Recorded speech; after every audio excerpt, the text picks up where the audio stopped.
Good evening and welcome to the January 16th edition of Beyond the Headlines. My name is Colin Dowe and I will be serving as your host this evening. In this evening's program, we'll be wrestling with the topic of bullying. And I know it's been in the news quite a bit, so we'll go beyond the headlines of this theme of bullying. In studio with me this evening, I have Pastor Isiah St. Rose to my immediate left, Lady Anande Trotman Joseph, the rose between the thorns, as it were, and Mr. Pearson Strode from the Ministry of Education. Lady, gentlemen, welcome. Thank you for having us. Absolute pleasure. And just by way of background, so the audience know who is in studio, and I'll go in reverse order. Mr. Strode, I will kick off with you if you will just share a little bit about your portfolio within the Ministry of Education. Okay, well, I have responsibility for juvenile administration as well as for student support services. That responsibility entails working with some of the children who become in conflict with the law. It sometimes requires me to be in juvenile court, and as the responsibility of student support, we have under that particular portfolio school attendance, school feeding, guidance and counseling. So these are the main areas that of responsibility that I have in the Ministry of Education. Okay, thank you. Lady Anande, I know you're an attorney at law, but I think the hat you're wearing this evening is legally? No, actually, it is an attorney at law. Okay. And I bring to the table as a lawyer to say that I'm a lawyer with a social conscience, because I do a lot of rights-based advocacy, and even though, of course, I may be known more presently for doing a lot of integrity and anti-corruption work, I bring with me to that theater, I would say, an experience, a background in working with vulnerable groups. So much so that at one point I was the chairperson of the Grenada National Coalition on the Rights of the Child, and I'm also a consultant from time to time with UNICEF, and I work across the region and sometimes globally with social rights generally, including women, children, with youth justice, youth rights, and so on. So I bring that to our discussion this evening. And we certainly look forward to that breadth of contributions that you'll be bringing. Pastor St. Rose, I dare say the youngest member of the panel. Thank you for having me. Currently I serve as assistant pastor of the Evangelistic Center. That's the Marketil Pentecostal Church, member church of Pentecostal of the West Indies. A portfolio that is very tedious, honestly. As a pastor, you play the role of counselor, you play the role of psychologist, you play the role of father, mother, and everything that goes with it. I've been involved in youth work for a number of years, and personally I have a very high appreciation for the Bible and Scripture. And I'm very passionate about that. Beautiful. Definitely. If we just start off, and Mr. Strode, I will start off with you. What is bullying? I mean, you know, we banter it about, but if we can have some form of definition or framework as we think of bullying, what are we thinking of? But if you look at the literature, bullying really refers to any act where someone uses things like coercion or violence against someone that they perceive to be vulnerable, that they perceive to feel that they have some power over, in order to obtain some form of gratification, whether it's some form of self-gratification or maybe they have a particular agenda. But in the simplest way, that's pretty much what it is. A person who is in a relationship where they perceive to have power, but to somehow convince themselves to have power over another person, and will use that power to intimidate or to coerce them, pretty much. Are there these different types of bullying that we see? I don't know, Lady Anande? Yes, of course. I definitely agree with Mr. Strode's definition. And just for me as a lawyer and somebody who works in the area of human rights law from time to time, I would say it is one, yes, an abuse of power. It's also a disrespect of the person's right to be. I put it as a disrespect, and very often the perpetrator or the person who is doing the bullying does not respect boundaries. So they don't respect the person, nor do they respect boundaries, or in some cases authority. So the types of bullying that we are reading and learning more about through lived experience, not only here in Grenada, but I see that there is quite a rash of bullying. It is usually very obvious in the school setting. So you would have different types of bullying. We have peer bullying, meaning close in age, in schools, we're the same age or a little older, and then we are, sometimes, to be honest, we have seen bullying by teachers towards students, and then more recently across the region we are getting reports of bullying by parents of teachers and of other children who may be in the same class or in the same school as their children. Of course this happens in the home as well, but I know the pastor can share. Nodding. Who is that bully that you come across? Because Lady Anande gave a number of examples, but who is that bully? I think what, forgive me if I can't remember the name, Mr. Strode said is very important in terms of the misuse of power or perceived power. And for me, I think any act of bullying is downright foolish. And I'll tell you why do I mean foolish. It's foolish because it's irrational. It's irrational because as God designed it, as human beings, we have to use our thinking rationally and wisely. And when we do foolish acts, as in bullying, we go against that, we're behaving irrational. But every time a situation of bullying presents itself, or a conflict as it were, it gives us a chance to be creative, to think rational, to think right, and not to think rash and behave, quite frankly, as animals, but as well-learned human beings. Mr. Strode, is bullying new? I mean, and I ask that from the context. I mean, things are blowing up and it's in the news, etc., and we hear more and more about bullying. Within the school context, I would share with you that on the first day of school, going into secondary school, there was an indoctrination orientation which involved a rap. Yeah. I mean, for those of us who went to boys' school, we experienced this. Now we speak of bullying. Is bullying new, or why is this term now bantered about so widely? Of course, it's not new, as your own experience and my own as well teaches us that this is not something new. The reality, however, is that I think that one of the things that has happened more is that we've become more aware. There is a lot more participation in social action and social interaction. People are more aware of some of the things that are happening. They've become more, should I say, to some extent, more involved in some of the things that are happening in terms of their children's lives, and so people have maybe to some extent taken some things more personally to some extent, and I think, as Pastor would have indicated, we have to get to the place where we recognize that there are institutions, there are structures that we have to follow, there are parameters, and again, from what Lady Anande, when she spoke to boundaries, if we do not get to the place where we understand that there are boundaries that need to be followed, there are boundaries that help us to keep within a particular parameter, then we're going to end up getting ourselves into problems. I just want to take this opportunity, since we are at this point, the elephant in the room.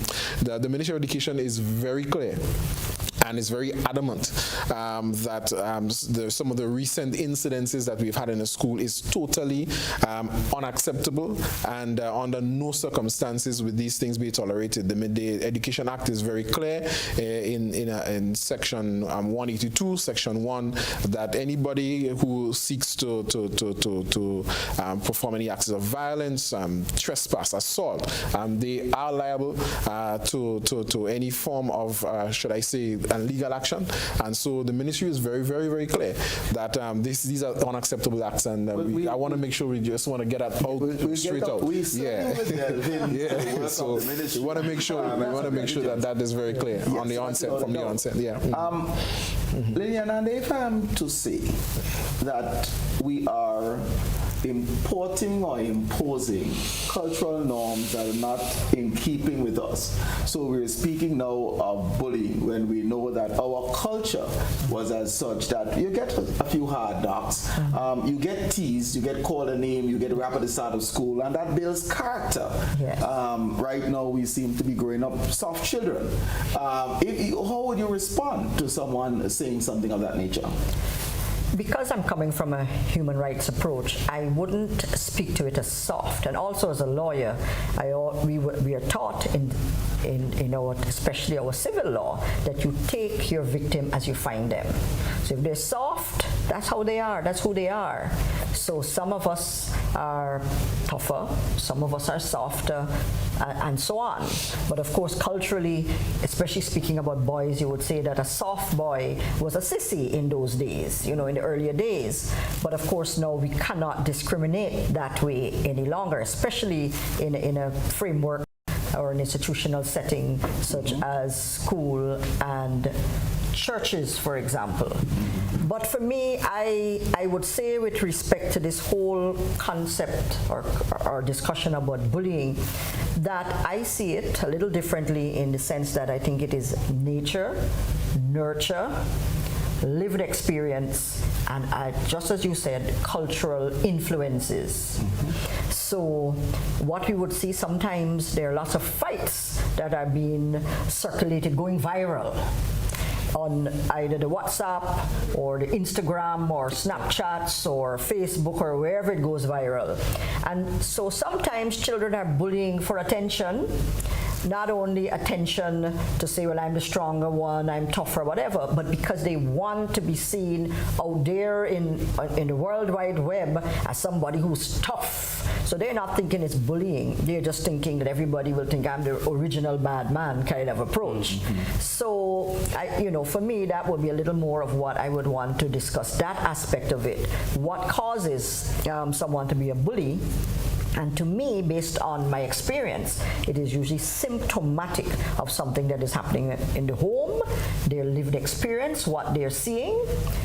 It tells me that they themselves may be bullied, and therefore they're acting out what they're experiencing, because especially with children, sometimes they can't articulate what they're going through.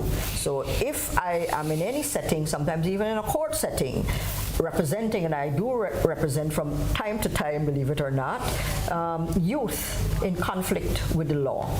Not so much children, because there are lots more hurdles in terms of age of criminal responsibility below 12. Those children would more tend to be counseled. But some of them, a little older, do end up in conflict with the law, and I can almost write the script, because that bullying behavior tells me that it is really a symptom of something that is much deeper. Pastor Zendros, I see you nodding. Yeah, I agree totally. In my mind, I'm thinking of who exactly is the victim. And I think both the one being bullied is a victim, as well as both the one doing the bullying. The one being bullied is a victim, obviously, by the one who's doing the bullying, because they are misusing their power, they have threats and intimidation towards them. But then sometimes we cannot forget that even the person who is doing the bullying is also a victim. Is a victim, as Lady Trotman is saying, a victim of some underlying societal issues, maybe even from the home, a breakdown in the home. The home is dysfunctional, maybe even in terms of their own social construct. What have they learned from society? What we I'm not that old, but what we as the older generation model for them. So I think they also are victims. And both victims, I would say, need special care. We need special attention. We need to be compassionate, because we cannot go on the extreme to demonize the bullier, so to speak, and to see them as hateful. But I think even they, as you're rightly saying, they are a victim of a bigger problem. How prevalent is bullying? If we look at our statistics from the Ministry of Education in terms of some of the, now we do not collect statistics in terms of exact, this one counted in the disaggregated way, but in terms of the guidance counselors and some of the themes that they work with, about 10 to 15% of the themes that children will come to a counselor for has in relation to that type of situation. So in terms of prevalence, we're not really talking, in all honesty, a great amount, but wherever it exists, it is not necessarily some that one wants to continue. And so while it may not be significantly prevalent, we have to be very careful that we do not normalize, and we do not give persons the impression that it's okay to hurt other people. I just want to add something here. One of the things that we have to be very careful about is that yes, I agree that both persons can be victims to some extent, but we have to be able to get to the place where the message is sent very clearly that yes, you may be as well, you may be hurting as well, but the best way to stop hurting is not to hurt somebody else. We cannot get that message has to be gotten out to our children, to our adults, that hurting somebody else doesn't somehow pacify your pain. You may somehow convince yourself that that might help, but the repercussions for yourself, for your family, and mentally, when you really digest some of the things that happen as a result of these things, because here is the truth. These things hardly end there. Somebody who gets hurt is somewhere saying, okay, well, I'm going to give it back to you, and it's the spiral and cyclical effect continues. So I just want to make sure that I add to, yes, I hear what you're saying, but we have to be very careful to send that message that these things are unacceptable. Is bullying gender specific? It is not. No. And sometimes that can be misleading. The assumption is that the more aggressive of the sexes, being the males, are the only ones who are bullying. But I think that a bully, that is why I said initially, it can be something that comes naturally to a person. There are some people who, even from childhood, are more aggressive than others. And therefore, for me, when we are speaking about this area, we have to also talk sensitization, education, prevention. We have to take a life cycle approach, a public health approach. So from very early, starting from the home, especially parents who are looking at this, and I know that the ministries, both education and the Ministry of Social Development, are very strong on parenting, because that is where it starts, in the home. By the time we're seeing something happening in school, it means it is either missed or ignored. Parents are too busy, there's a single parent home, or some such situation. Well, I want to get into this. Yes. Who are the targets of bullying, and why those individuals happen to be the targets? Is there any research that would suggest that person A is more likely to be a target of bullying than person B? I think it comes, and again, from a human rights approach, and this is why so much effort is put within human rights law to protect vulnerability. So this is where, as Pastor was saying, it's sometimes a little primal, even in our children, where they feel that someone is weaker than them, whether it is because they're physically stronger and bigger, or whether it is because in their minds they're also stronger, bigger, or better, or feel entitled in some way that they have a right to bully someone else. So for me, that is where I would say, or that would be the kinds of triggers that would make someone bully another. The unfortunate thing about us as human beings, and it's a human dilemma, unfortunately, sometimes the only way we feel good about ourselves is if we make somebody else feel small. And that is something that we have to help our children understand, that I do not have to define myself. My definition of who I am is not is not based on how this other person is, or how that other person is, or that person. So the bully will look at that person because it might be considered the really poor one in the class who doesn't do too well, and so that's an easy target, because hey, nobody really, you're always in trouble, or he always can't do his work, or whatever it is.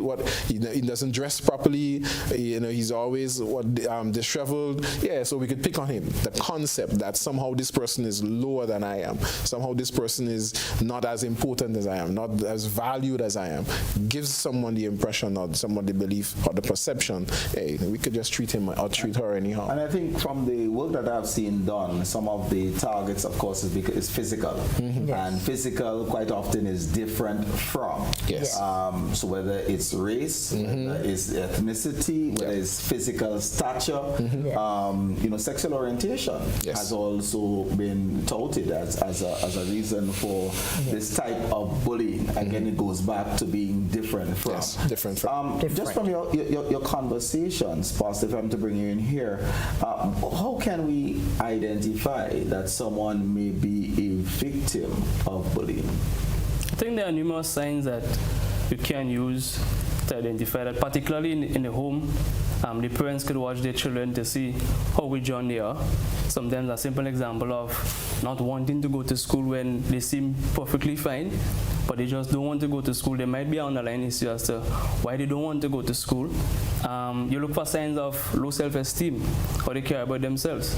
So there are numerous signs that we can look at. I just want to piggyback on what Mr. Strode was saying in terms of seeing human beings for human beings and valuing people. I mean, nobody has the right to trample on another person, whether you perceive that you are stronger than them or better than them. In fact, nobody's better than anybody. And so if we can get to the point where we value human life, then that would make a big difference, and that starts at the home, as Lady Trotman was saying. It starts at home. We have a saying, I mean, again, I'm not so old, but we the older ones say charity begins at home, and it ends at about there are numerous strategies that you can use, implement from the home itself to help fight the cause of bullying. Mr. Strode, just as you add to that, what type of research that is done, data collection by your counselors to assist, them, in terms of their work, but certainly the teachers who are probably more on the front line in identifying students who may be vulnerable and being targeted? As I mentioned earlier, we register the theme. So when a child comes, the presenting issue is noted. We definitely, these are submitted in reports, and so the counselors will, in their interaction with teachers, speak to some of the issues that they are having in terms of that a counselor will not say to talk about the private things that a child comes with, but we're talking about some of the themes that they will come with. If a child is considered, the child is suffering from bullies, these are things that the counselor will pass on to the teachers in a direct way, because especially in the secondary schools we have resident counselors, so they are part of the system. They are right there, so it's not that we have to send something to somebody. They're right there, and the interventions can be part of it. Yes. One, do we have sufficient counselors, and do we have a counselor at each secondary school? I think that was the implication I was saying. Yes. And then the other, Pastor St. Rose did mention withdrawal from school. Right. And do we have truancy officers and sufficient truancy officers to follow up on attendance? Because this may be a symptom, Lady Trotman was saying, as opposed to them being defiant, etc. Exactly. Don't get me started on that one. So no. The reality is that we are wholly understaffed when it comes to the student support services unit. We have lost significant members of staff when it comes to the guidance counseling department, as well as school attendance. So as it stands now, we are not where we need to be in order to be able to seriously address some of the issues. However, I want to here very clearly state that the counselors that we have on the ground, the school attendant officers that we have on the ground, are doing their utmost to make sure that we reach who we can reach. And I want to state that and hail them here as my heroes, because they work really hard. The reality is that in reference to the withdrawal, one thing that parents can definitely look for when it comes to children and bullying or any other behavior in terms of negative behavior is to notice behavior change. When a child who is constantly unknown to be a child who is normally withdrawn, maybe a child who's very introverted, all of a sudden becomes the life of the party, check.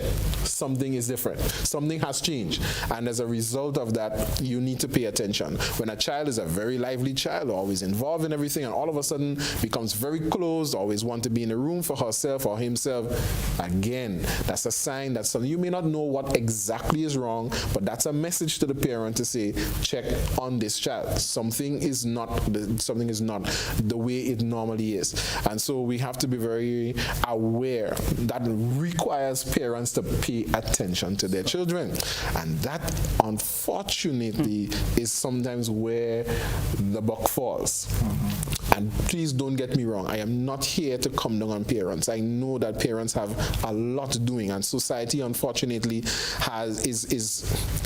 is structured in a way that unfortunately parents have to sometimes balance taking care of their children, spending the kind of a quality time that needs to be spent with them, and providing for them. And I'm not here to bash anybody, but we have to, as adults and as parents, as adults in these children's lives, pay enough attention to them to notice when things have changed about them. It may be because they are changing in terms of their age and they're coming into adolescence, but it can also be that someone is hurting them, that somebody or something is coming into their life that is causing them to change. Let me just follow up on this one. Are we facing a public health crisis? And Mr. Strode did mention embracing adolescence is difficult enough without those types of challenges. Exactly. Are we facing a public health crisis as we think of bullying and our response to it? From a life cycle point of view, yes. And even using the very theater of the school, and Mrs. Strode would know this, what has been taking place here in Grenada is that over time, parents are becoming younger and younger. So the issue then is also that they themselves don't know how to parent, just being children or a little past being a child themselves. How are they parenting their own children now? We have, of course, broken homes or visiting relationships. That also brings into the picture a lot of child sexual abuse, which is very prevalent in our island state, more so than we may want to admit, but it is a reality. So all of these issues will definitely make children act out. So there's that aspect of it. But as we're talking about the school theater, meaning the place of learning and so on, we're also beginning to see a pickup or an uptick in parents who would be annoyed that their children may either have been bullied or they feel that a teacher is bullying their child. And what is happening, something akin to what Pastor was just sharing, they will just come in and attack. Now, in a way, sometimes the teacher is a victim in that regard doubly, because the teacher is before a class and is expected to behave in a certain manner in front of her students or his students. So they will just try to calm the situation down, but then you have a very angry parent in some cases coming at them, sometimes attacking physically or otherwise. So that is another aspect of bullying within the school setting that we should also be aware of. If there's no accountability, either when children bully children or when parents bully teachers or somebody else's child because they feel that that child has bullied their child, then children looking on within the school environment will feel it's quite okay for me to lash out and bully because I will get away with it. Right. And so on the point of accountability, that would actually take us to the legal framework to bring about accountability. Yes. But we'll come back to that shortly because, viewers, we are taking a break.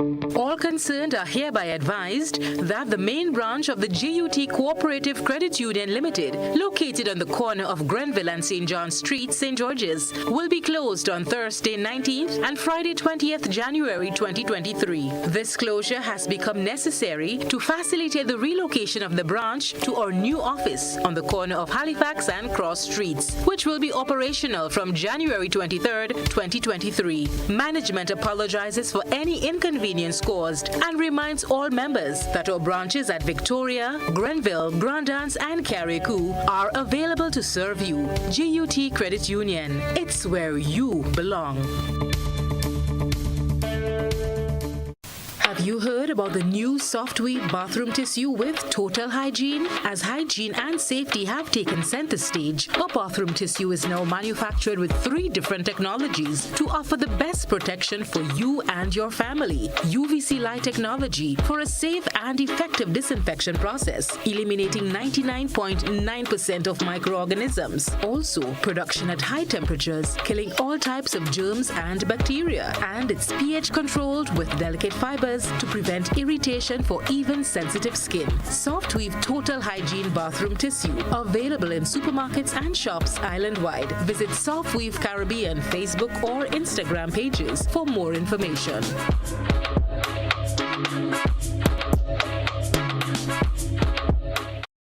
Your life is yours, your future's in your hands, your body is yours, that's why you need a plan.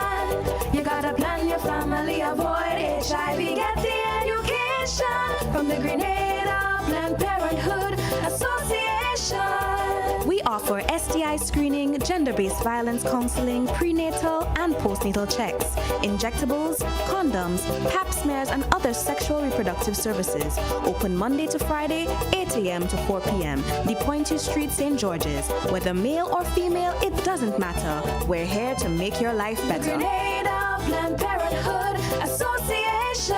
For appointments, call 440-3341.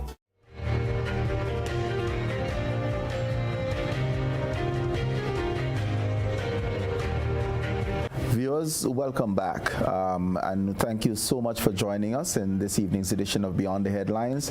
We're speaking about bullying, and as we left off, Lady Trotman spoke of accountability, and that will get us into what holds one accountable. And let me just start off with you, Mr. Strode.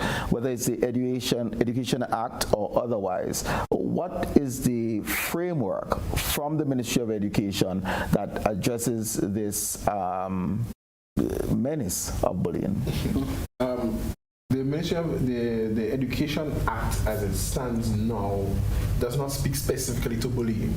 As I mentioned earlier on, Section 182, Section 1, Subsection 1 speaks to anyone coming into the school to perform any acts of assault, or any acts of violence, using offensive language. The Act speaks to that a person is liable to an offense, and so that is what we have in order to address situations like that. It then speaks to the fact that where we are in the Ministry of Education is that the Education Act, we are in the process of looking at the Act, because there are many things that when the Act was approved, when the Act was at the last reviewed in 2002, that were not relevant, that are prevalent now, and we are dealing with some of those issues. These are the things that we are. Let me see if I get a clear understanding. You're saying if a non-community member enters the school and commits a violent act or offensive language, the Act speaks to that. The Act speaks to that. But if I'm a community member, I can behave badly in the compound and the Act doesn't speak to it? Well, the Act speaks to anybody coming in to the school and doing any of those things. And so we have to, as I said, there are many limitations, and there are things that that are very glaring to us that we have to address within the Act to take care of our students, to take care of all of our partners, because our partners are all, we value every single one of them, whether it's the parents, the teachers, the students, all of our partners are valuable. And we do not see that we cannot accept that any one partner must feel that they have a right to abuse another. And so on the review of the Act at present, we are addressing a lot of some of those issues that we find are loopholes that we need to really seriously address. Trotman, it seems as though the Ministry of Education have at least one hand tied behind their back. I was looking at some work done within the Latin America and the Caribbean region, and it was suggested that only 11 of the 33 countries had laws dealing with bullying specifically. Yes. Are there any laws in Grenada that addresses bullying, or are we utilizing what is on the books to address this? Yes, so I would have to say, utilizing what is on the books, we would very likely go to the Criminal Code of Grenada, which will tell us how we can deal with the symptoms of bullying. Very often, based on what we're saying from a physical point of view, a physical harm point of view, bullying is likely to involve assault. And there's assault with battery, that's somebody is hit, that bounce, that rapping and so on that you spoke about in the boys' schools, probably still going on, I'm sure. But so that may be termed, if it is excessive and not just done in jest and so on, it would be termed assault and battery. Then there's also assault without battery. So that sometimes has to do with the threats, the insults. It takes us to other charges, possible charges like insulting language, because some people use profanities and so on. Again, obscene language, insulting language to the annoyance of the person who is bullied. But of course, you would have to interpret the existing law, and we can find that at Section 20 and proceeding on, that deals here with assault and the kinds of assault. So when it involves children, very often you would find that the family court or the juvenile court on a particular day will hear these matters in camera because it involves children. And then of course Mr. Strode may send one of his counselors, or very often the child protection agency or legal aid would become involved. So it is really what I would call an interagency approach when it has to do with persons under 18, especially because we're speaking about the school system. You would find a lot of social work kinds and counseling kinds of persons would become involved in such a situation. Is there a proactive approach to this? Because, I mean, we're talking assault, we're talking battery. It seems as though someone has to be harmed before there's action. Is that correct, or is there some... That is usually the case. However, if there's a situation where there is continuous bullying via taunts to the point where the child is badly affected, then under our Child Protection Act and so on, it would be expected that through reporting to the principal and in turn to the Child Protection Authority, for example, that action would be taken. So there are usually conferences, case conferences they're called, and Mr. Strode knows that well, sometimes with the school as well. It can be done internally with the existing counselors.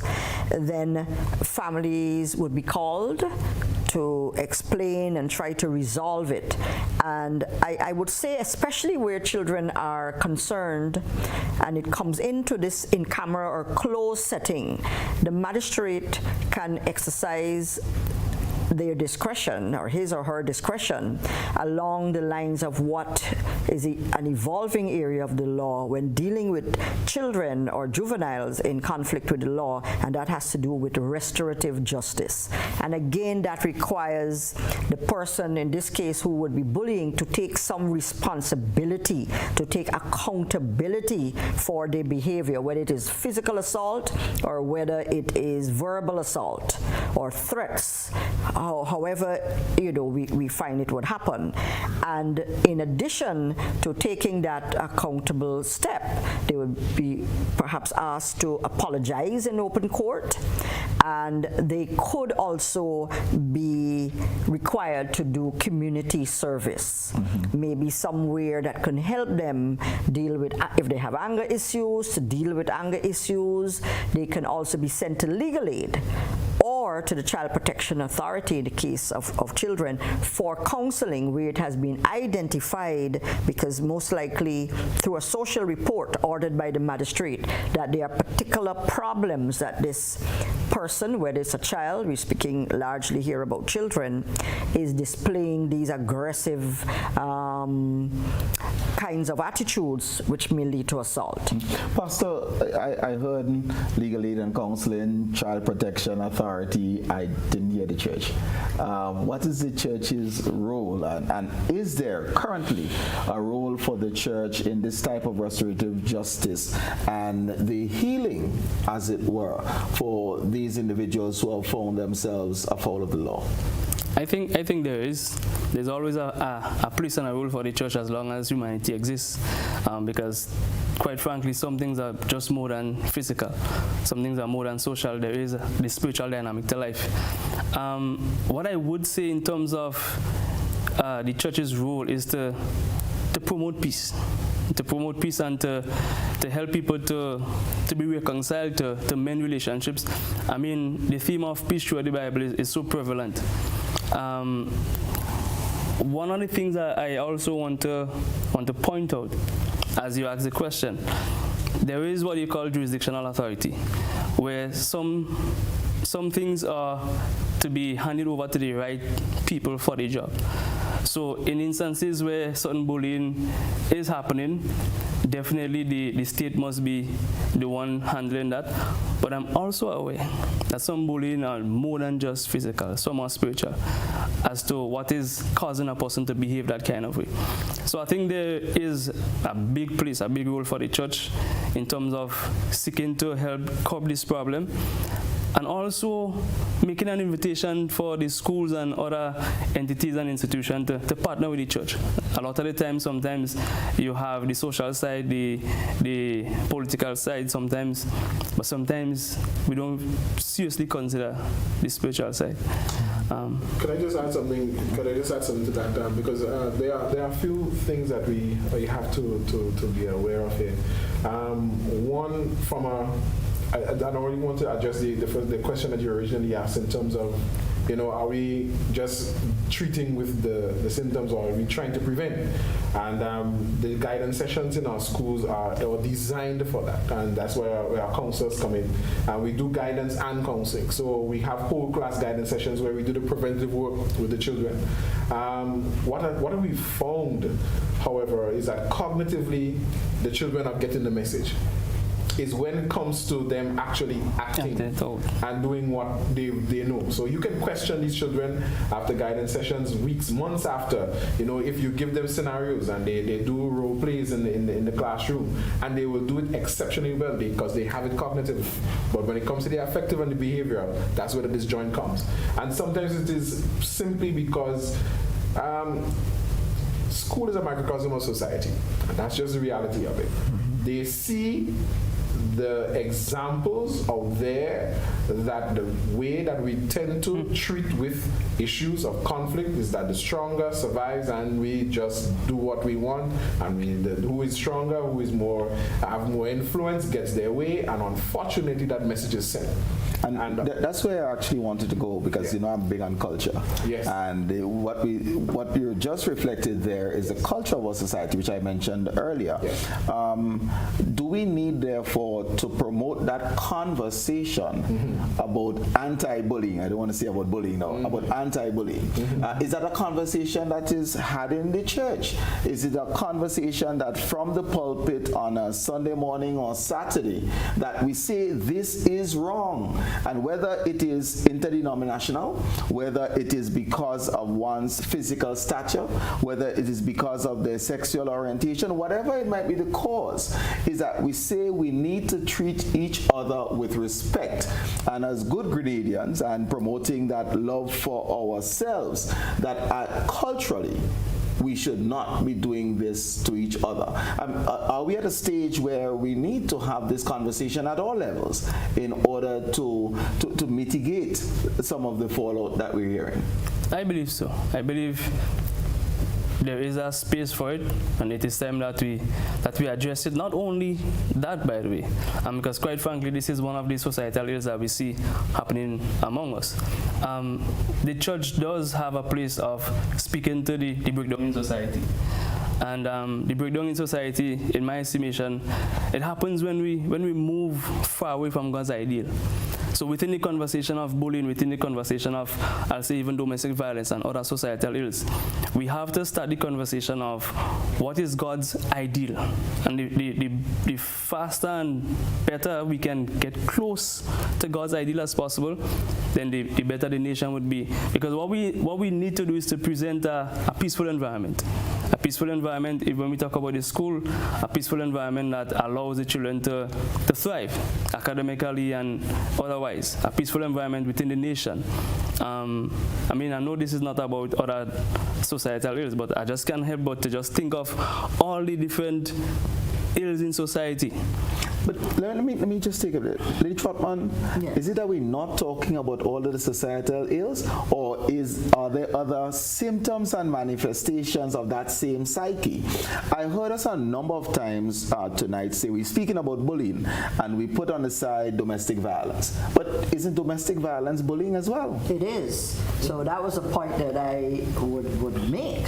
Because if you don't nip this problem in the bud from early childhood, let a child know that it is wrong, teach them what is right, so that they know that it is wrong to bully. And I think that I just want to make another point about the church, and that is that many of our schools in the state of Grenada, and by extension, of course, Carriacou and Petit Martinique, they are church schools.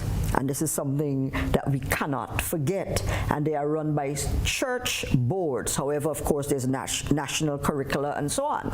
So I think that the curricula, if these problems are pervasive, continuing, that the curricula needs to be relooked.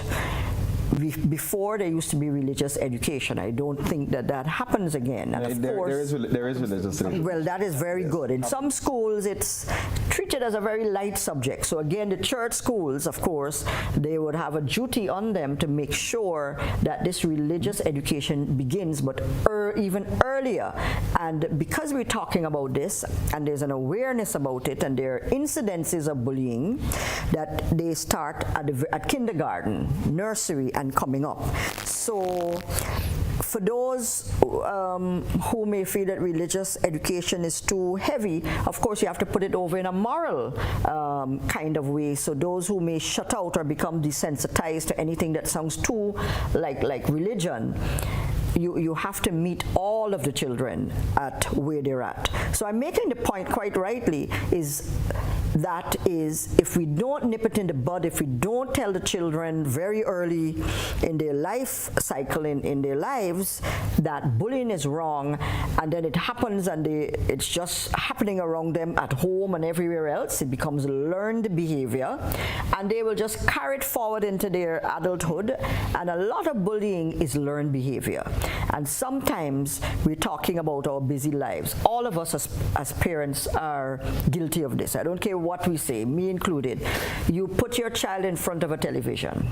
You tell him, look at the computer, and you do not know what is informing them. And very often, I had a situation with my own grandchild where the child loved a particular program, and it turned out that the program was banned in certain countries because of bullying. It was teaching bullying, but we didn't know that. But her parents decided to do the checks, do the research, so that had to be taken away from her. But I'm just sharing that the stimuli from the television, from the computers, the games are very dangerous, especially if they're not age appropriate. It's all about killing, the killing fields, war, and they learn very early some very bad messages if we leave them unsupervised and before these screens. So the culture, what's informing them, what's penetrating their little minds.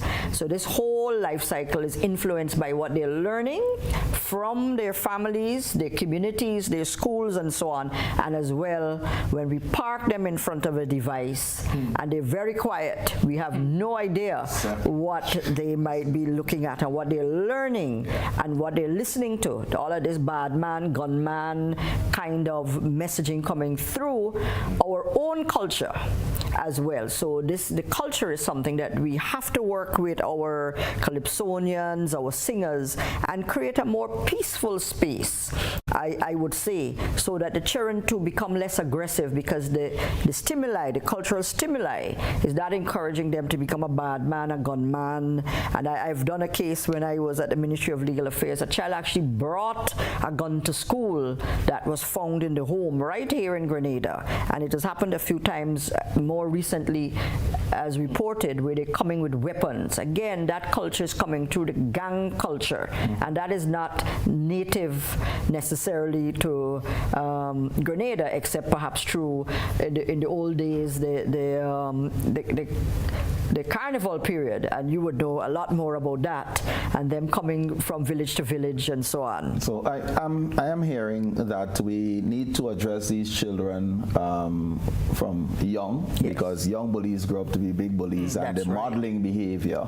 I'm also hearing that while we need to have interventions by the church, it's critically important to address our culture. And certainly as we are approaching independence and we uplift all things Grenadian, the idea of Grenadianism, as I will call it in terms of the philosophy, we need to promote respect for each other. Viewers, we'll be right back. We'll take a quick break and discussions continue.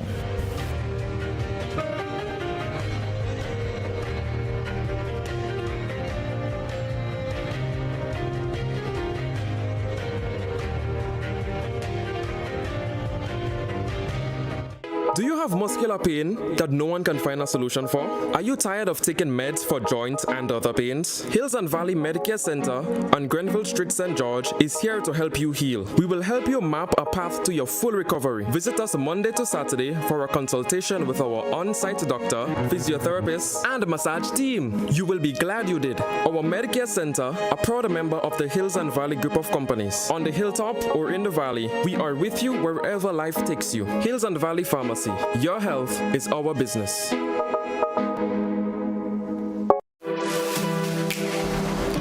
Here is a little known fact.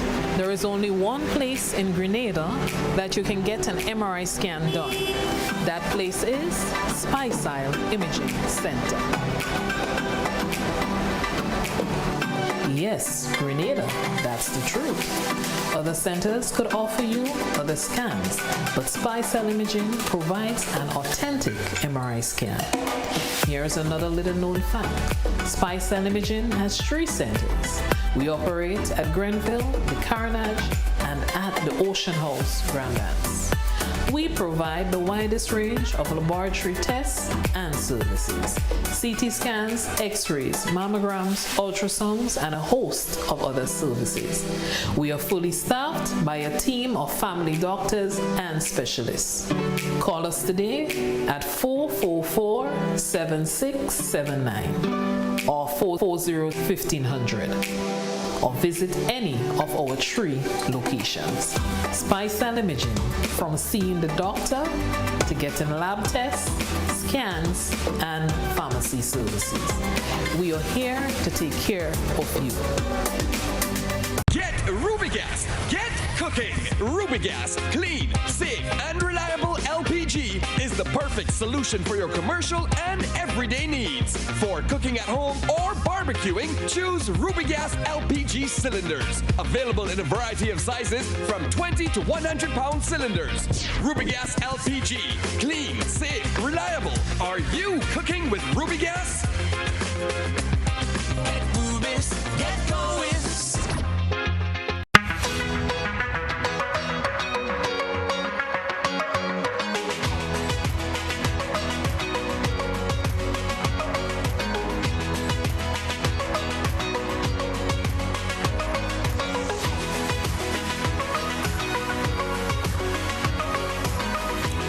WeatherGuard Pro. For every project, there's only one Pro.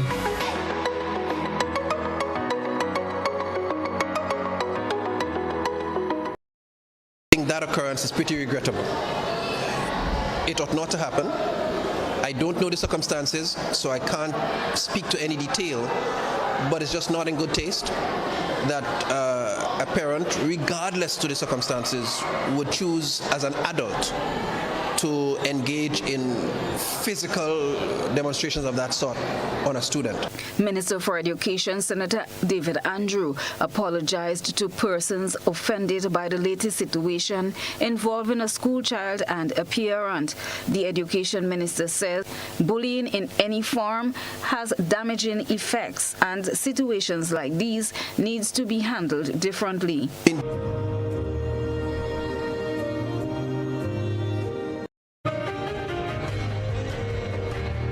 Welcome back, viewers. We are speaking bullying, and really it's going beyond the schools now. But just before, when we left off, we spoke of accountability, but I just want to get what resources are there for one who is a victim. Mr. Strode, I know certainly within the COVID-19 pandemic, there was a helpline, I believe 444-HELP, and students had access to that. Is that line still open and available to students? We don't have the helpline in that instance here, but I mean that was necessary because the counselors and the children were not at school. Now that the children are back at school, the counselors are there. But the Ministry of Education, of course, is always open to any parent, child, anybody who has a concern that they feel may not have been addressed well enough to their satisfaction in the school. We do have a help desk where persons can call.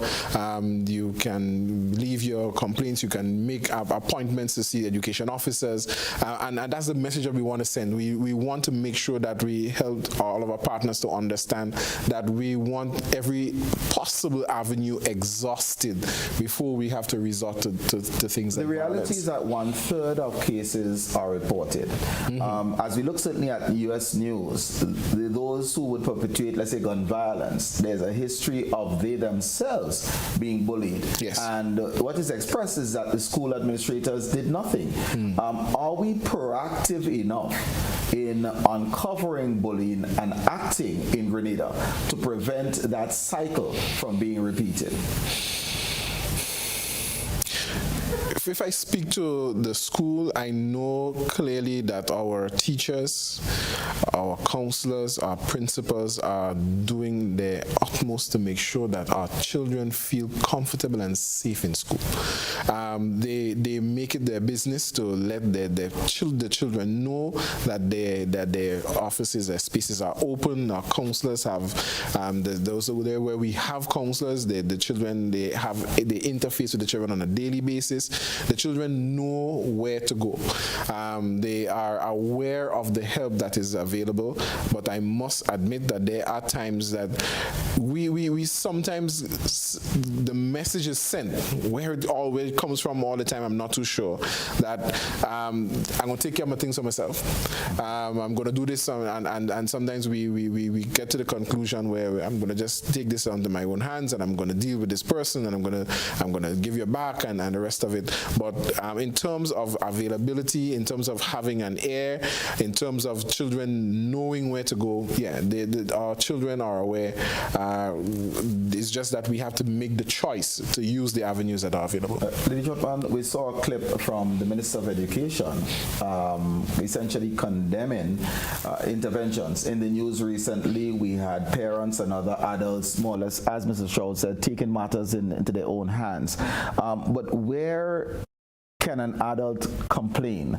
And I'm going here deliberately because bullying is not restricted to the schools. Of course, Mr. Strode speaks as an officer within the Ministry of Education, but at the workplace, bullying occurs. We spoke of sexual assault, domestic violence as methods of bullying. This is a conversation that unions take up as well, because people in the workplace likewise are victims of this type of coercion where others attempt to exert influence on them. Usually there's supposed to be policies and protocols in workplaces, be it the ministries, departments, private sector, and so on. So we know that some of this fell away, for want of a better way of putting it, during the COVID period, and persons perhaps became complacent being out of the office or the workplace generally. But the policies should be in place. The International Labour Organization, most of what they require around what would be equivalent to bullying, it is addressed, and Grenada has signed on to all of these protocols from the ILO. So you have to follow the line of command, especially if you're carrying it towards the court, towards a civil action. You need to follow the chain of command in terms of your reporting. So I would say, let's use a ministry. For example, you're a worker, you need to report it to your permanent secretary. I think first and foremost. If you are unionized, I would say you also report it to your union representation. I would say that should get you some action. If you're still dissatisfied and it has a bearing on something that could be covered by the criminal code, somebody is insulting you regularly, somebody is harassing you sexually or otherwise, insulting you, sometimes hitting you, and you're not getting the satisfaction after making the reports, and I always say record those reports. Do it in writing. Document. Keep a copy. So that if you're not getting action from the persons who are supposed to protect you within the system, then you go to, you very likely would have to go to the police or go to your lawyer, because then you might be able to prove some form of negligence and to be able to make some kind of claim to say that there's a duty to be protected in the workplace, to prevent you from being bullied or interfered with. Once you have reported it and nothing is done, well then most likely there would be a cause of action. Let's go to another aspect that we have not addressed yet, which has been making the rounds, that of cyberbullying. And I will open the floor, as it was, for discussion. It is known that as we see these discussions, sometimes they're gangs, because people gang up on each other, and there are pacts being made via WhatsApp groups. We're going to do this to this one, etc. We've also seen cases where people have gone online and issued threats. People have leaked images of fellow citizens, and this goes beyond the schools now, because making the wrongs on social media have been images of adults. As we got into 2023, we saw quite a bit of that, which is a part of cyberbullying. And before I ask you to comment on that, let me just remind the audience, while I'm not the attorney on set, forwarding these images is also illegal. So not just the person who secretly recorded and did an initial transmission, by continuing it, you're also breaking the law. But I will open up the whole idea of cyberbullying. It's a new aspect. And how are we to minimize or mitigate against this challenge? It's not, very little has changed in terms of the reality of what bullying is. The anonymity that doing it from the behind a computer, a smartphone, gives someone that sense of power that I can destroy you, I can bring you to your knees, and it's the same principle of using power over someone that you think that you can, make small, that they're vulnerable in some way, that you can use them, blackmail or whatever the case might be, to make them, succumb to what you want and what you desire. So it's the similar principles are being played out here. Here is where I think that we have to really pay significant attention. When it comes to, well, for me, my work is children. We have to be very careful, and I think Lady Trotman spoke about that, Trotman Joseph spoke about that, as how much exposure we give to our children to these devices. And we have to be very careful about the fact that we like how you would monitor a child and check to see if his behavior has changed. What is he or she doing on that device? Who is that child in contact with? And so we have to be very, very careful to make sure that we protect our children. I'm not the pastor here, but the Bible says, by beholding I change. Not so. So we have to be very careful that we do not allow our children to feed on some of the material that is out there, and so use those instruments, those devices. But let me just ask. There is also the parents who gives up a device. I know. They're paying for the device. Yes. And should they likewise be monitoring what the children are doing on the device? So I'm talking now the bullier. If it's cyberbullying, whether it's the laptop, whether it's cell phone, etc. Exactly. Being used likewise. Very much so. That is very difficult, because very often the child knows more about the computer, the devices, than the parents. And especially as the child grows a little older, adolescence, getting closer to being an adult, it is very difficult for the parent to monitor what this child is doing, what they are sharing, and what they're exposed to. And very often the modern child retreats into a quiet space or a bedroom, locks a door, or isolates themselves with a device of some sort. And unless you are literally looking as they communicate. But shouldn't we? Well, children, like any other citizen, do have certain rights of expression. But I bought that device. Well, it's really mine. If you as a parent feel that the device is being misused, you have a right to do what you have to do, which would be taking it away. But you know that home will no longer be a happy home if these children do not have access to devices. However, if it is found that they are misusing the device, again it goes back to the accountability that we're talking about, and it is removed. It should be removed. So there's all of that. But I share also that in Grenada, what you're describing is a crime. There's an electronics crimes bill, and I have advised as a lawyer persons who would have been victims, who would have been bullied via cyber bullying.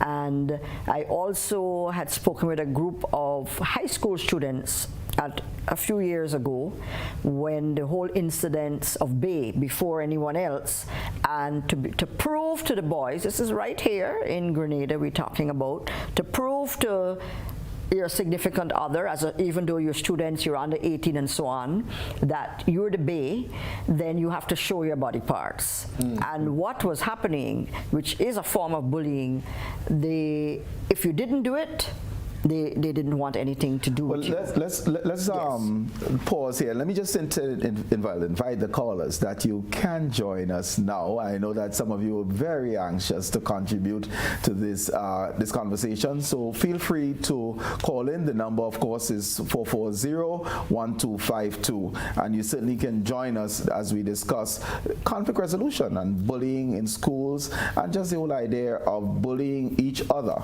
in society. Go ahead. I just want to, two things. I listen to people who work in this area, Mr. Dabrio, and so some of our colleagues within the ministry.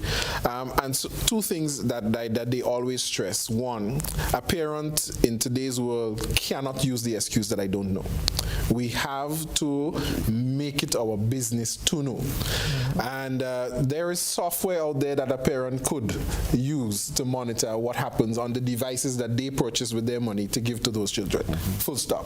I understand that maybe we are in a world where we want to give children the understanding that we have some freedom and all of that, but there are with freedoms and with rights come responsibility. Let's just take a break and let's take our first caller. Good evening, caller, and welcome. Hello, good night. What I have to say tonight, that what's going on in the world nowadays, you have to look at it. But you see the parents nowadays, the children, whatever they see happen in the home, that is what they're going out and do. They don't have, the parents don't even have respect for the children. And that is what's going on. I had my children, and I had a daughter going to convent. And the teacher called me and tell me, she talked to her and tell her not to follow the children. And I didn't make no hesitate. The morning I get up and I take a bus, I went to the school, and I pull her out, and I beat her, and she never do it again. So they have no respect for the children. They don't, when you go in a home now, you see mother taking phone, father taking phone, children taking phone, no communication, no, you know, they talking nothing. That is what causing the thing now.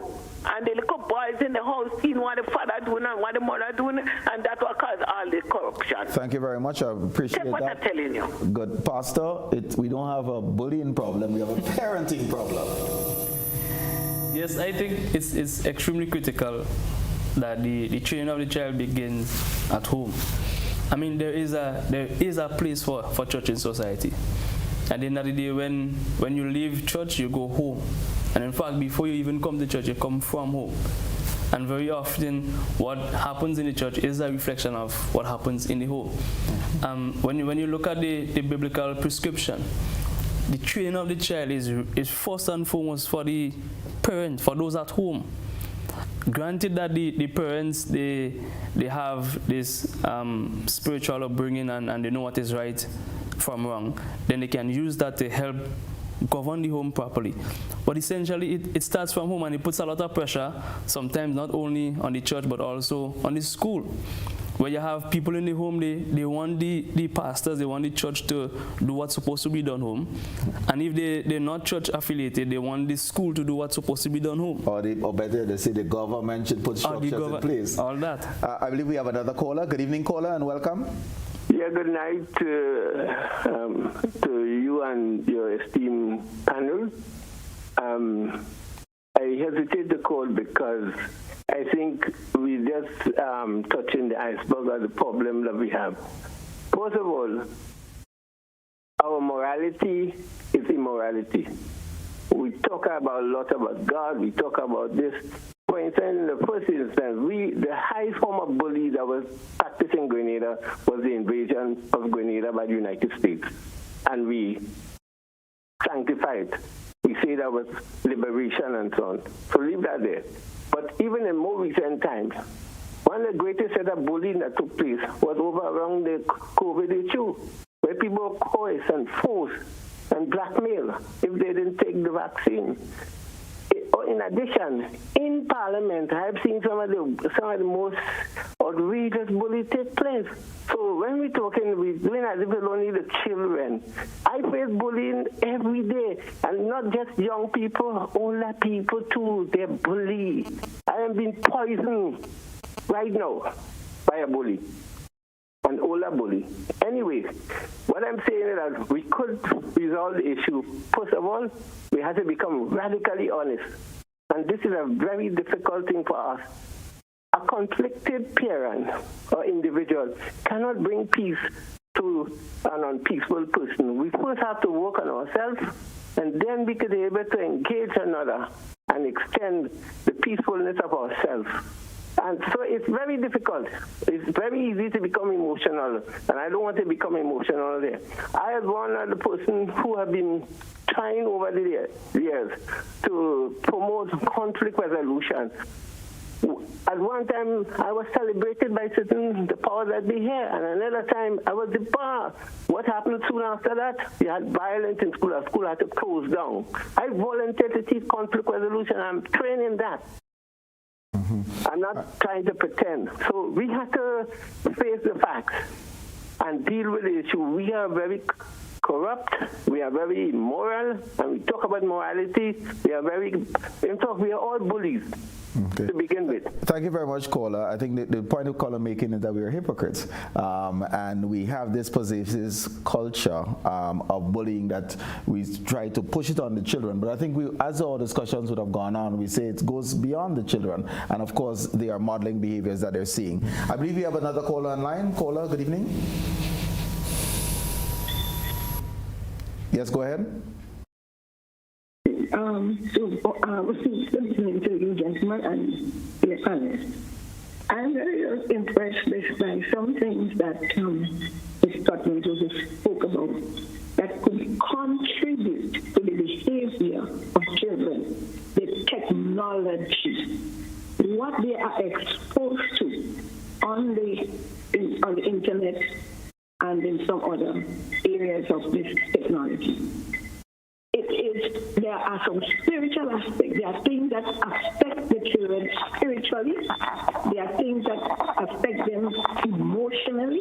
There are things that affect them in every other form. And as the lady said, some of the children know more about the technology than the parents would ever know.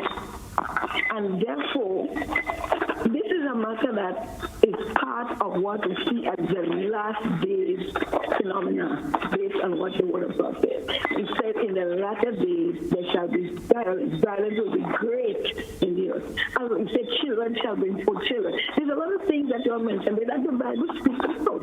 But as a nation, we need to establish, and the church is represented there, I hope that they recognize that what we need is a season of prayer and fasting, because in 2 Chronicles 7:14, the Lord says, if my people, he did not make it think about just food. He said, my people, those of us who say we are born again Christians. He said, if my people who are called by my name will one humble themselves, pray, seek my face, and turn from our wicked ways. And a lot of people get offended by this, but this is God's word, not mine.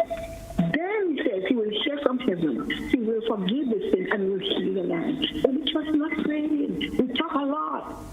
We look for recognition. We look for position. We full of pride. And the Lord said, once we are in that condition, the war will continue as it is.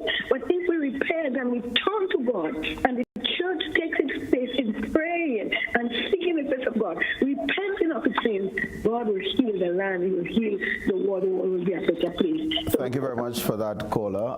Pastor, just before we take next caller, I'd just like you to comment in that we talk a lot, but are we acting in order to address this issue? In all honesty, I think we are acting. I would hasten to say maybe not as enough. Maybe our approaches need to be different. The same message, because the message doesn't change, but maybe we need to become a little bit more relevant. Quite honestly, sometimes I look at our approaches where church is concerned, and it's almost as if we can come across as being somewhat outdated. Not that it's ineffective, but I think there is a need for fresh ideas with the same message, obviously, different approaches. I mean, the world is changing, people are changing, they appreciate some things differently over the course of history. And we need to understand what is relevant and applicable. So it's a medium of communication because the message is the same. All right, I believe we have another caller online. Good evening, caller. Good evening, sir. I'm listening to your conversation this evening, and I have heard no one commending the young woman who stood up for a child against the bully.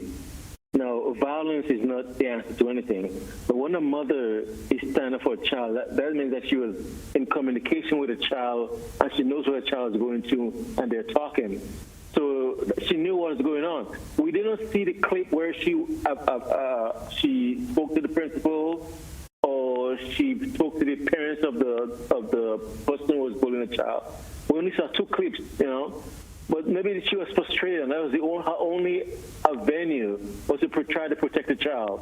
And I think I commend her for standing up to protect the child. And if she needs financial assistance, going to court to take care of this matter, I will support her on that. So parents who can stand up to protect the child at any cost, you know, because the system isn't working for them, more power to you. Thank you very much, sir. Thank you. Have a good evening. Thank you. I think what I took from the caller's comments is the importance of communicating with your child, because quite often the child withdraws, and it is important that parents and teachers provide that avenue for the children to complain, and that's critically important, as well as using the system that is in place and the reporting processes. I believe we have another caller online. Good evening, caller.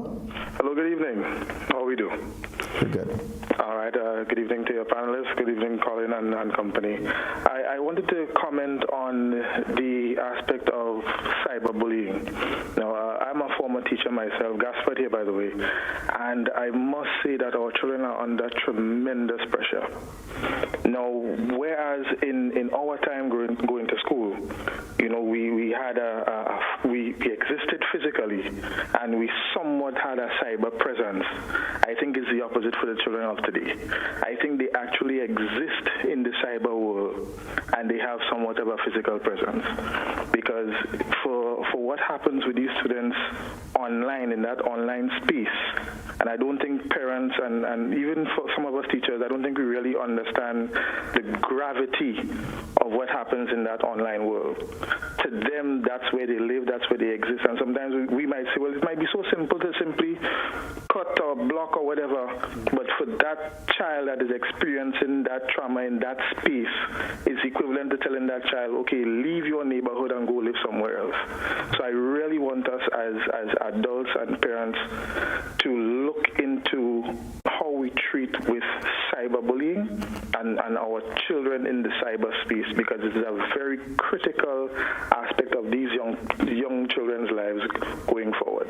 Thank you very much for that caller, and I actually like the example. And Lady Trotman, you said it. We put a device in front of them, but that device that we make them rely on is becoming, let's say, takes over their minds and their lives.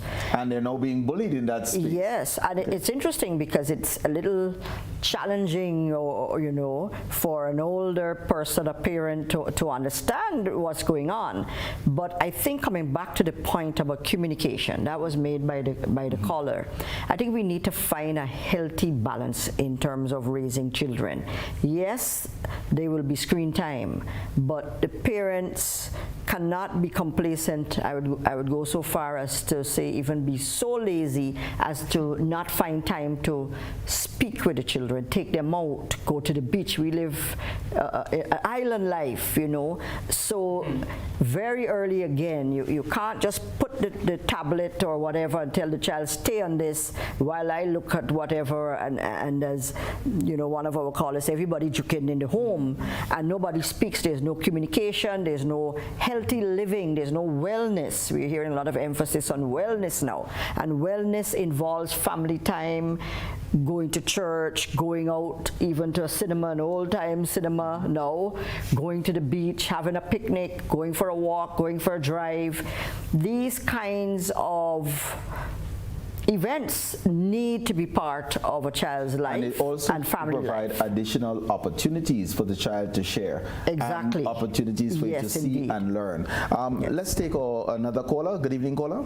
Good evening, Colin, and your panel. I find this a very interesting discussion tonight. Moreover, most people have expressed the concern about cyberbullying. I'm 80 years of age, and I've been bullied all my life. I'm the youngest in my family and my extended family. And being the youngest, everybody bullied me. I went to school. It was, in those days, it was the white nun and the black children. The nuns took an interest only in the, how we call them again, those half-white children. And as a result, I was bullied. It affected my education. I became, as an adult, it went on and on and on. Yesterday, I had to tell my church that without prayers, I don't know where I'd be today. And this kind of behavior seemed to be part of our culture, and it's something we need to do something about. I admire this minister here, and I could see from his name that he'd been brought up to know, love, and serve God. And it's this type of upbringing that we need, that our culture seems to be lacking. We need more Christian involvement in our lives. You see the young people nowadays, they're proud to have a bottle in their hand, their pants below their bottom, their clothes in the most disgusting state. You put on the television, you see the string costumes, the breast outside, the bottom outside. I mean, what type of bullying is that? What type of world are we living in today? I can't go on any further because I'm getting emotional. Thank you very much for your contribution, and we certainly do appreciate that. I notice it's 25 minutes past the hour, so we're getting some closing comments. Pastor, I would allow you, seeing that you were singled out, and the religious upbringing, and you do have to carry the first name, Isiah. So just if you could start off with some closing comments. Well, first of all, let me say thanks to the management and staff of GBN for affording me this privilege to be among these esteemed panelists. If I were to give a closing statement, again, I would go back to the biblical model of peacemaking, particularly since we're dealing with bullying or conflict, as it were. We need to bring back Grenada to the peace-loving island that we know it. And it goes far beyond Grenada. I mean, the world at large, we need peace. We need a sense of a safe environment where people can live and thrive and feel comfortable, and to get as close as possible to God's ideal. And once we have that in our focus, I think we will do a lot much better than that which we've done. Mm-hmm. Normally I'll do ladies first, but I'll leave the lady for last. So Mr. Shaw? I think for me, my closing will be a summary of a lot of what we've said. Parents, again, have to take responsibility to remember that they are raising future adults, future leaders, future fathers, future husbands, future bosses. And if we have that mindset, we're going to be in a better place to drive the messages home that need to be driven to our children, the understanding that they are not just living for themselves, but they're living for others. That it is okay to be a servant. It's okay to care about somebody else. It's okay to be there for the other person. If we can get these messages across, we will have the type of adults that we're talking about, that we dream of to have, the type of society that we dream to have. The last thing I would say is that parents also, those instruments, those devices that you purchase are yours. They are yours. And you need to remember that they're yours. And you have a responsibility to guide their children. Ben Carson's wrote about his mother, and he said that she used to make him read his book reports, but later on it revealed in the book that she could not read. And I always wondered how, if the parent really, really wants to know what's happening in their child's life, they will find a way. They will find a way. Let's find a way to make sure that we involve ourselves in our children's lives and in their interactions, and who they interact with, what they do, and especially what they do on those devices. Thank you. Lady Trotman Joseph? Yes. I would say that I would hone in on the messaging, because we all know, we're all convinced, and I agree with everything that my fellow panelists have shared this evening, and the callers as well. I think it is very important that for the adults that we remember that we are the role models. I know that none of us is perfect. If not, we wouldn't be here. And I always tell some of my family members that if I was expected to be perfect, I would have been born with my wings. But we have to earn the wings. We don't arrive with them. But the main thing is, I make a call here for advocates. I've been an advocate for all of my professional life because I am born to advocates, a family of advocates, including a grandfather who was a pastor. So I couldn't really escape, and the other, a headmaster. So I couldn't escape education and sharing and being an advocate. So I want more of us to have social consciences, because if we give in to complacency, if we throw up our hands and say, oh well, you know, it's the last days. We've had one of our callers say that, but she too had a lot of passion around advocacy. So whatever area that we work in, whatever our belief system is, I think we have to speak wherever we can to our young people, and we have to speak to each other so that we break the back of violence generally within our society in any of its forms, including bullying. Very often we have public campaigns, and I've been part of many organizations that would be campaigning against bullying, against violence, but very often we're having stop-start kinds of approaches, and all of us who are in these advocacy bodies here in Grenada especially and beyond, I urge us all to get past the complacency, get up, find that passion, rekindle it, and get out and save our children so that we too, as we get older in this society, we can live a peaceful life.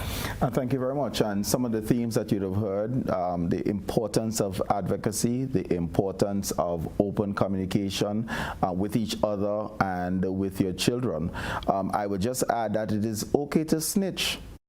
Don't allow the bully to get the upper hand because you keep quiet. It is okay to switch. I'd also like to highlight the second of the greatest commandments. Treat your neighbor as you would like him to treat you. And that is also important. So as we deal with each other, as we teach our children how to deal with their peers, that love and commitment for people reigns free. Lady Trotman Joseph, Mr. Pearson Strode, Pastor Isiah St. Rose, thank you so very much for being a part of this evening's discussion. And to you, our viewers, thank you for joining us. This is Beyond the Headlines. I'm your host, Colin Dowe, and I look forward to seeing you again 6 days, 22 and a half hours from now. Good evening.